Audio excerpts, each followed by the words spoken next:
A lot of today's focus appeared to be in Washington rather than on Wall Street, and as a result, markets ended up being really quiet, and kind of shows what the market cares about and what it doesn't. So I'm going to break down today's response and how things are performing globally in different asset classes and what that means for our market posture. A little bit of a red flag popped up today. I'm going to show you what that is and what it means and what we'll be watching for, and also break down a breakout sector, trade from a breakout sector today for today's trade idea. So let's go ahead and get started.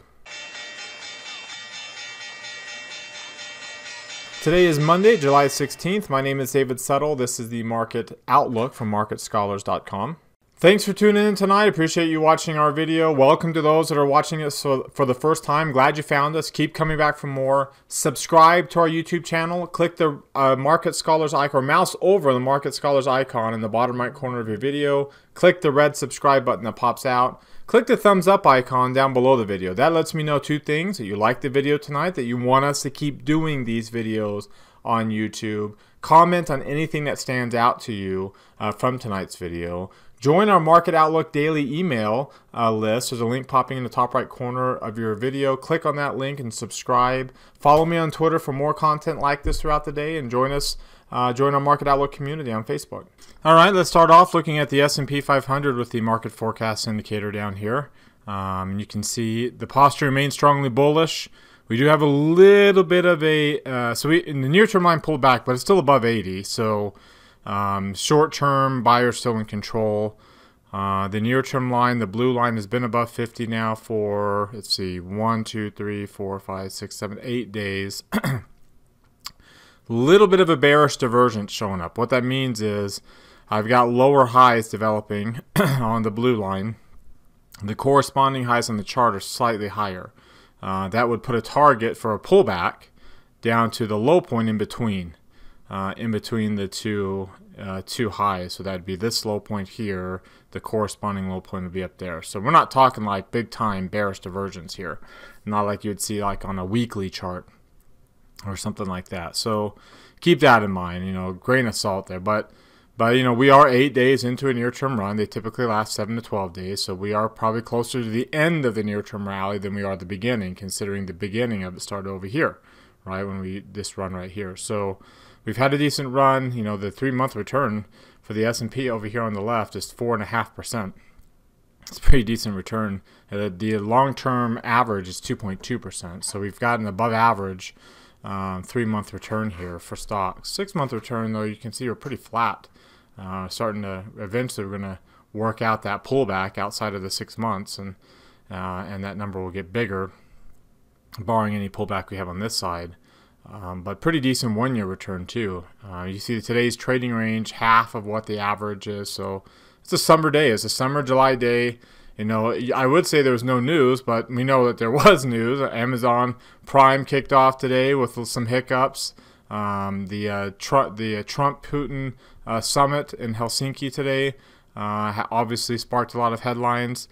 So it wasn't like it was a quiet, boring summer day, but from the market's perspective, you can kind of see what the market really cares about and what it doesn't care about. And considering we had a half a day's average range today, up, and we neither really went up or down, finishing with a small 3-point loss, which 3 points on 2.8 points on a 2,800 point index, very small. I mean, we're talking a 1/10%. Well, yeah, 1/10% right there. So the momentum line dipped its toe, and you can see over here on the left, underneath 20. So technically, by definition, this is a bullish intermediate confirmation signal. The combination of a strong bullish posture, being above 80, doesn't matter if it's rising or falling when you're above 80, and an oversold momentum line. In this case, as long as it's not too oversold. So anything above the 5th percentile, and this is barely oversold. So that combination is a bullish intermediate confirmation signal. Now, I don't think that, yet last week we had a 2. I pointed it out on Wednesday of last week with that pullback, and we bounced off of that. I don't think we'll necessarily get that big of a bounce, but I do think we'll, again, we're 8 days into this near-term rally with the blue line being above 50. I think we still got another. I think by the end of the week, we'll probably keep that near-term line up above 50. Of course, could be completely wrong on that, so take it for what it's worth, just based on seasonality and how these lines typically work. I expect this intermediate confirmation signal to bounce up a little bit to keep things afloat for the rest of the week until we get more of a near-term pullback probably next week or late this week, but most likely next week after July expiration goes by. Here's the Dow Jones Industrial Average. You can see it's doing really well. It's had 1, 2, 3, 4, 7 out of 8 days in a row to the upside. 7 out of 8. So pretty decent. Same thing on the near-term line. Posture is not nearly as strongly bullish, and the momentum line, because we didn't fall today, we were up 0.2%. So I kept the momentum line from dipping into the reversal zone. Still bullish posture, just like we saw in the S&P. Same NASDAQ, same potential for divergence with the lower highs in the near-term line. Same bullish intermediate confirmation signal that will probably keep us from fulfilling that divergence at least for a few more days. And then the Russell 2000. This one's been a little bit more bearish. You can see it's down 0.5%. So it's been pulling back a little bit more. The market's been kind of gravitating more towards higher, big tech and the bigger companies in the S&P. You can see the posture is actually bearish. It's weakly bearish, so it's the shading is this pink. It's the intermediate run stops when you get the dark pink. And you remember I talked about before, when the intermediate run doesn't match expectations, which we're expecting 1 to 3 months, if this is all the intermediate run we get, that's not going to be a good sign for the market. Now, I don't expect that. I expect that we'll bounce off of this and keep higher. You can see market sentiments above 80. It's just a weak bearish posture, and we don't have any significant bearish short-term sentiment. The near-term line's still up above the oversold territory. So I'm not expecting, you can see even, we're still in the near-term pullback here, where the S&P is still bouncing, it's still in its near-term run. But you can see here on the Russell, if I were to go from that low up to around that high point, we are basically sitting right around the 38% Fibonacci retracement of that bullish near-term run. So even though we have a quote-unquote bearish posture right now, it's still just a pullback. It's still just a near-term pullback. It's not even considered anything more than that. But like I said, if we do get a dark shaded pink, then without getting a 1 to 3 month run on the intermediate line, that will be a bearish sign, pretty bearish sign for stocks. Quick reminder before we look at other charts that you can watch our video, if you're not already doing so, on our blog, Market Scholars blog. There's a link popping out in the top right corner. There's other content on the blog too, so make sure you go there and check us out. If you're watching it on our blog, we ask for 3 clicks. That tells us that you like the video, you want us to keep doing it. Number 1 is to like it here on Twitter. Number 2 is to click this image here that will bring up your Facebook account, like today's Market Outlook Facebook post, and then 3 right here. When you do these 3 things, it tells Twitter and Facebook to promote this content to everybody who follows my account and Market Scholars account and other content like this. So it's a really easy way to tell us that you liked it and to recommend it to others. All right, because of the good week last week, and you can see today's move in context of the past 2 weeks. So today's selling, this shows how small of a day it was. And again, we are, despite today's selling, still above, and really because of last week, still above a rising 50-day moving average, which is also above a rising 200-day moving average. And the gap between the two is getting bigger according to the MACD. So that's the picture perfect bullish scenario right there. When you have that, when you're above the rising 50-day moving average and the momentum is rising, right? You can see that's when you get some decent intermediate runs. Here you had a pretty decent, even in between these, you had a decent intermediate run right there, but without even the MACD rising too much. It's still decent. So you can see that's your picture perfect scenario, and that's currently the scenario that we're in right now. If you take a look at the 3 green arrow chart, MACD stochastics moving average, you can see we got all 3 green arrows. Now we're kind of peaking on all of these. The MACD and stochastics look like they're peaking, but remember they're peaking in areas where excuse me, the posture is pretty darn strong here. Let's go to the 2-line versions.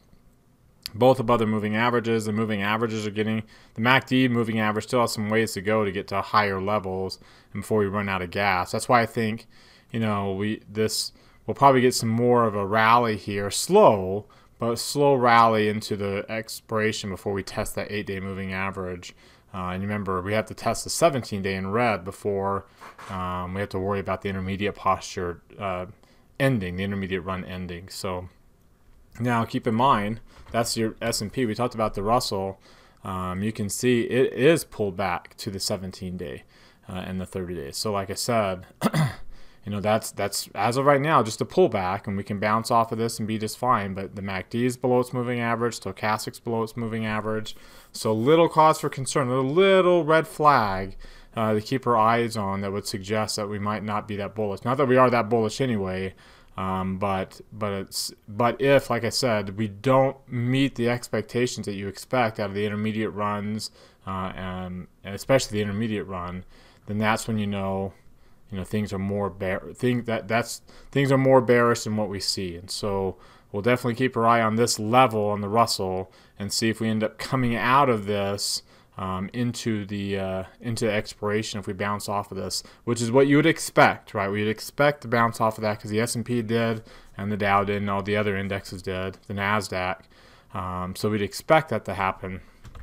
But if it, obviously if it doesn't, then we'll adjust accordingly. See, there's your NASDAQ composite. And all of these did bounce, whereas the Russell still hasn't yet. So that's the scenario we'll kind of keep our eyes on. Again, we don't want to be frozen by it. Otherwise, you won't ever trade, because there's going to always be something that will tell you to keep your eyes out, right? So the expectation is the Russell will bounce off of that level. You expect support to hold until it doesn't. And so we, and because the other indexes have already. But if it doesn't, if we break through that level, then things change across the board, and we'll talk about how, if and when it happens. But things will change if we break through that support level that we are, as of right now, expecting us to bounce off of. On an intraday basis, you can see how quiet today's move was, fit entirely in Friday's trading range. And again, to reinforce how bullish we are still in the upper half of the range, of the 4-week range. So, and we just barely got a all-time high, or 4-week high, excuse me, on the S&P Friday, and we're not that far away from it right now. As a reminder on the Russell is still in the upper half of the range. So again, there's that support. We hold this and we bounce off of this like we did late in the close. Great. That's what we expect. We're still bullish. If we break, things change, right? Just kind of reinforce that concept again. If you take a look, let's go back to SPY. I mentioned I told you how the range was about average. The volume 48 million. If I take a look at, you can see the ATR is falling, volume is falling. We're below 1% and falling. So that's, I know that doesn't seem bullish, but that's, when things fall. When they have a bearish trend, stocks rally. There might be ups and downs along the way, but stocks rally as these lines here fall. Finally, we'll take a look at the volatility index. The VIX, which is stuck here at 12.5, which we don't expect to go very much lower than that. That's why if we're going to go up, we're going to go up really slow and really grinding and not very much. You can see we are forming a lower high point right now in the volatility index. We might drop below 12 to 11, but again, I don't expect us to get back to the lows that we saw last year, when basically this 12.5 level was the resistance, and we were trading down below 9 at the lows. So we might break back into that. We might break back down to where 11 is the new support. So we'll kind of keep our eyes on that. But as of right now, on an hourly basis at least, get back to that chart again. We are forming a lower high, slightly lower low. I don't expect the next low to be very much lower, maybe a smidge below 12. So you can see we got down here at the beginning of June. If we take a look at it on a a relative basis. That was the absolute chart. Here's the relative chart, and you can see volatility is not really getting too low here, so we can stay down here for quite a while until it gets too extreme, and we're not anywhere close to getting below 80% is the extreme. So we're right really in the sweet spot of being bullish here on the volatility index. So to summarize, the posture remains bullish. We got a weak bearish posture on the Russell. We've got a kind of inflection point we need to keep our eyes on. We expect it to bounce from where it's at now at this current support level, and we'll make sure it does, and if it doesn't, we'll adjust because that will be a warning sign for us. But barring that, the rest of the charts still look bullish. Like we're in a strong bullish trend. It's going to be a slow grind. We are in the summer. Volatility is already low. It's going to be a slow grind, which might frustrate some of you who may be really bullish directional because you're expecting things to move. They just won't. That's not what the time of year. And some of you might see the slow grind as a sign that we're not that bullish, that we actually should be a lot more bearish. And the reality is that's not necessarily the case either. It's the time of year. We are typically bullish heading into July expiration. There will be some volatility afterwards, a little bit of an increase in volatility. But as of right now, not trend changing increase in volatility. It will just be a slow grind with ups and downs as we head into the second intermediate bullish run of the current market sentiment run that we're on right now. So we're expecting things to continue to be bullish. We expect things to continue to be very boringly bullish. And that's the time of year that we're in right now. So tell me what you think. There's a poll popping out in the top right corner. Do you agree? Do you disagree? Vote by clicking up there. Let's see if we can get over 100 votes on this. We're kind of down to like the 40-50 range. So click on it, click agree or disagree. If you click on the disagree, scroll down to the bottom and comment. Tell me what you're thinking, what you're seeing that would suggest maybe that we are more bearish, that maybe the Russell is leading us to the downside. What else are you seeing besides what we've talked about on these charts?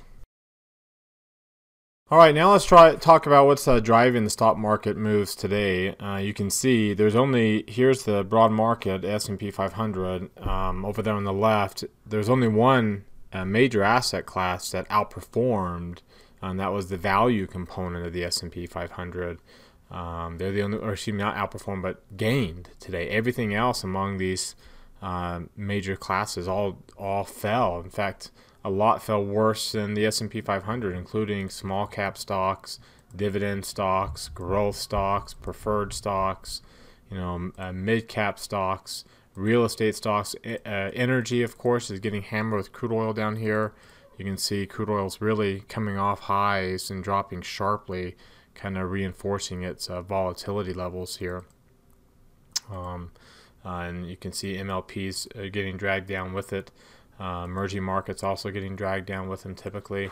On a relatively risk-off day, you don't see long-term bonds doing well. So long-term bonds also fell. In fact, fell more than small-cap stocks did. So, not necessarily the most risk-off day. There's agricultural commodities, which have been getting beat up. EFA has been getting beat up. Gold's been getting beat up. You can see here. It's been getting beat up pretty hard. So a lot of these areas that are getting beat up on the tariff front kind of holding their value. And you can see yields have been down a little bit too. So the fact that they're bouncing and long-term bonds are falling is more of a kind of a bounce scenario, more so than we have a strong move to the downside in TLT. In fact, if you take a look at TLT, it's essentially just a pullback. We've had a pretty decent run here lately.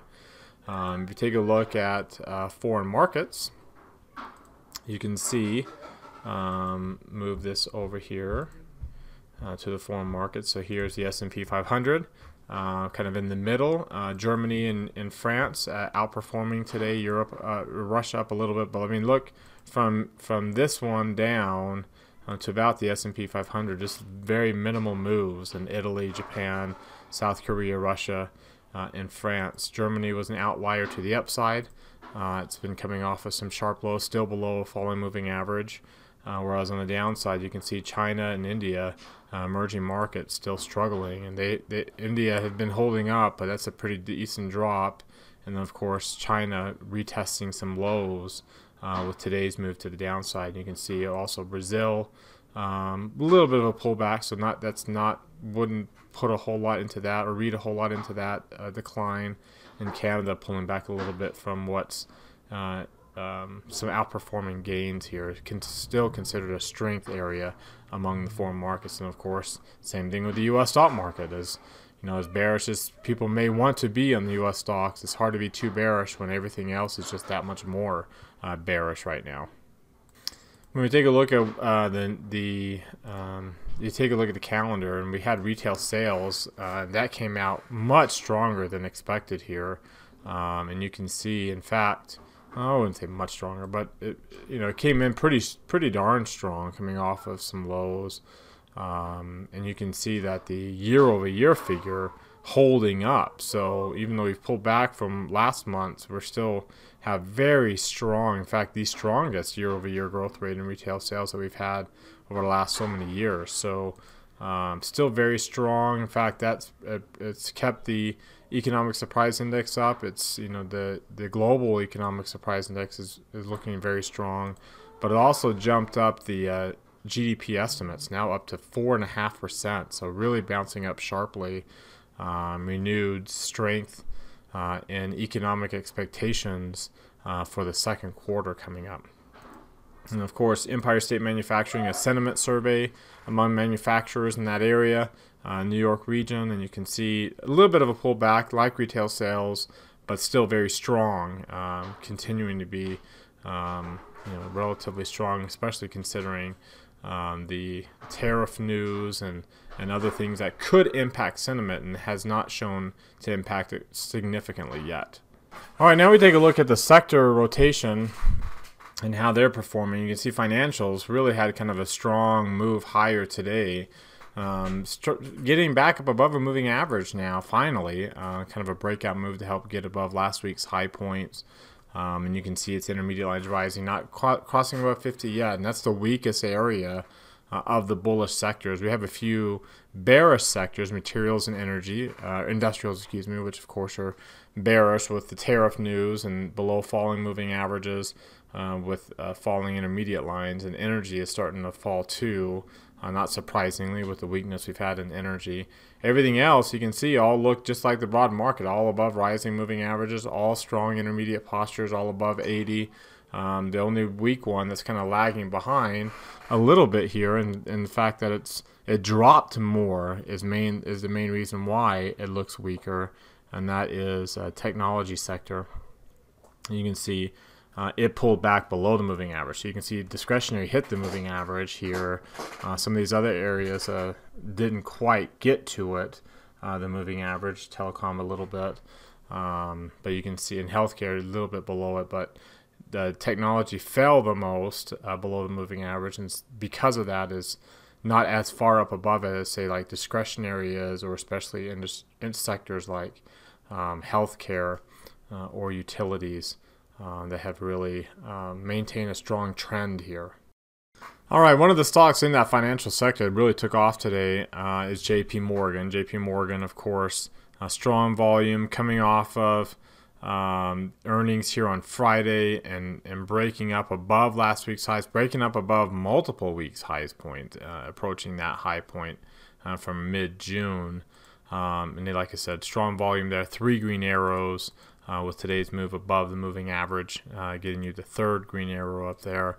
Take a look at the market forecast indicator on JP Morgan, and you can see the intermediate line crossing above the 50th percentile, so starting to make a run in the upper half of the chart. The momentum line spiking up above 90 is a good sign for the trend. The near-term line bouncing off of a bullish low point, a bullish near-term low, so a low between 20 and 50 that corresponds to a higher low on the chart. So a bullish move, a bullish short-term bullish move, and with the near-term line rising in the upper half of the chart, again, it could spark the beginnings of a new move. Now we are coming up off a lower low point, and we haven't crossed above the higher high, so we can't necessarily say this is a strong bullish trend beginning until you get one, either a bounce off a higher low or a break through the higher high. So we're not getting either yet, but good signs,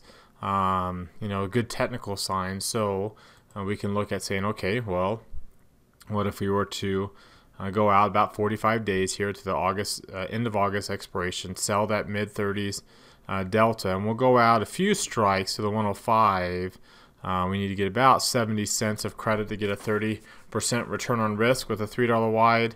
If I were to analyze that trade, and there's a reason for we shoot for that, and that reason being we want that $70 loss, so as much as I'm trying to make, to be right about at that crossover point. At that crossover point, the loss is equal no matter what day we hit it.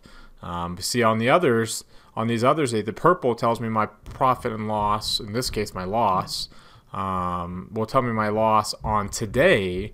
The green line on expiration. So technically, we can be anywhere in between on any day, and we don't know, right? Volatility can change things.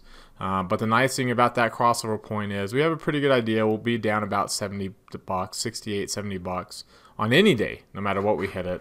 We'll take our loss, we'll move on. As you can see, you either get a maximum gain. There's your potential to get anything but a maximum gain in that short period, between 107 or so up to 108. So we need it to basically stay above 108. So if you take a look at, break even here, which is just in between the 108 level and the level that we're going to sell. If you throw that onto the chart, or not sell, but close out the trade, buy it back, there it is. So basically, we'd have to nullify today's big breakout candle, get back below it, the low being today at 107 essentially. So we'd have to get back below that 107 area and nullify this move, and then we're out of this trade. We'll take a small loss and move on to something else. Otherwise, we stay above 108, which is pretty much the highs that we just broke above. We stay above those highs, and we make the maximum return on that trade, which, for 4 contracts, that would put my risk about at 1% of this account and give us about $278 minus, including the commissions that we'd pay in this particular paper money account. All right, so that wraps us up for today. I'd love to hear your thoughts. So let's go to the Market Scholars Forum. There's a link popping out in the top right corner of your screen. What do you think about today's trade idea? What do you think about the market posture? What do you think about what's going on in the markets? Let's talk about it with other market scholars there in the forums. Remember, you have to subscribe, but you can do that for free on our site. Just hit that subscribe button. It's in the top right corner of the blog post for today's Market Outlook. Also remember to subscribe to our YouTube channel, like today's video by clicking the thumbs up and comment. Also follow me on Twitter for more content like this, and join our Market Outlook community on Facebook if you haven't already. Thanks again, everybody. Have a great evening, and we'll see you all next time.